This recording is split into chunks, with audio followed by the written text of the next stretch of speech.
Good morning, all, or whatever time it is when you're watching the video. Um, it's a little damp out. It's been drizzling all night, so I suspect it's going to be a little slow today. Might be story day. Be doing some more stories for you. So I'm going to start with this one.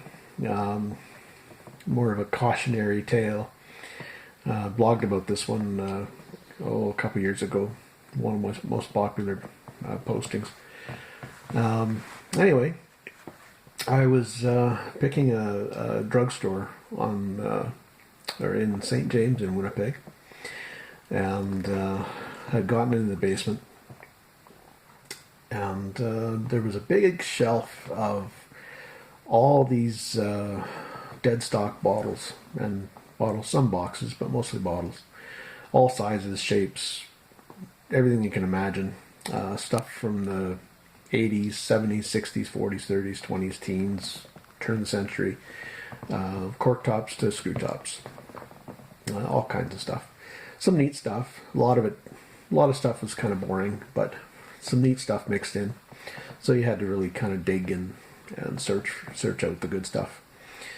So I'm kind of banging through the bottles, shifting through, moving bottles back and forth, banging them against each other, clinking, clanking, making a bit of a ruckus.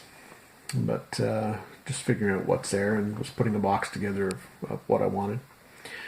There was two big bottles that were in the way, kind of dead center of it all.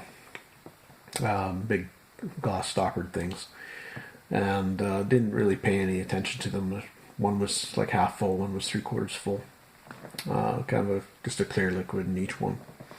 And just generally I ignored these and banging them around and not really paying attention. And I ended up finally turning around one, and the label said concentrated sulfuric acid. So that kind of stopped me in my tracks a bit. So then I turned around the other one. I think it was brown, but I spun it around, and it said concentrated hydrochloric acid. So I was a little gentler with what I was doing after that, but yeah, it could have ended badly had they been broken. But yeah, so be careful out there. Another situation I was in,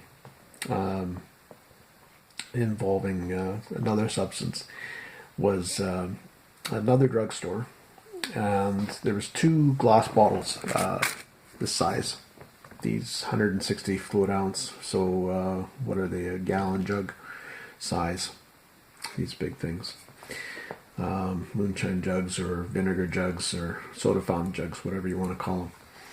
And I've got a finger hold. That's how you pick them up, believe it or not. And when they're full of liquid, they're not light. So you've got one finger to hold these freaking things in.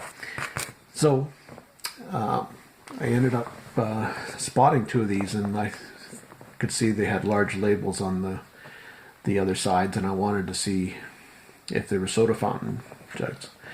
The problem was they were behind three big thick sheets of glass, showcase glass, like 1/8 inch thick or so, and 3 sheets of it. I don't know if you've ever lifted any glass, but they're heavy, even just to lean them or move them. So I didn't want to move them anywhere for risk of breaking them, cutting myself. So I decided to lean them up against my stomach. Hopefully they didn't cut through my shirt. So I stood in front of them, leaned them against my stomach, leaned over this glass, picked up one of these bottles, which was good 3/4 full, by the finger handle, the little jug handle with the one finger, and ended up lifting it up, turned it around from where the label was, so spun it around in my hand, making it a little more awkward, but I could read the label, and it said not concentrate. That was the acids. It was carbon tetrachloride, is what it was. And again, it's a clear liquid. Looks pretty innocent, but carbon ted is what they use in the teardrop fire extinguishers, sometimes the brass fire extinguishers. And this stuff is a carcinogen. It's cancer causing and generally not good for your health if you're inhaling the fumes when one of these things breaks or you spill this stuff. It's just not good for your health. So I gently set that jug down, but I had to see what was on the other one. So I did the exact same again, lifted it up with one finger and spun it around, and sure enough, it's carbon tetrachloride as well. So anyway, so you encounter this stuff when you're in stores and or in basements of businesses and such. You'll see it in hardware stores as well. Another substance you'll see in farm supply stores, hardware stores. Haven't seen it in drugstores, but I've seen lots of it on farms and such. Is a substance called smut poison, and they're in really cool, really graphic cans with wheat sheaths on them and everything. It's a fungicide basically. It kills a fungus called smut, and this stuff is actually, the substance that it is actually embalming fluid. Formaldehyde is what it is. And so it's formaldehyde. And these tins, because of the age they generally are and because of the conditions they're usually sitting in, a lot of times they rust from the outside in. And occasionally you'll go to lift them up and the bottoms will come out, or your fingers will go through them. And if you're unlucky enough that there's still contents inside, you're releasing formaldehyde all over yourself. So be careful what you're doing when you're handling that sort of stuff. Same goes for weed killers and that sort of thing. When you're handling those packages, you're handling more than likely DDT or a host of hazardous chemicals.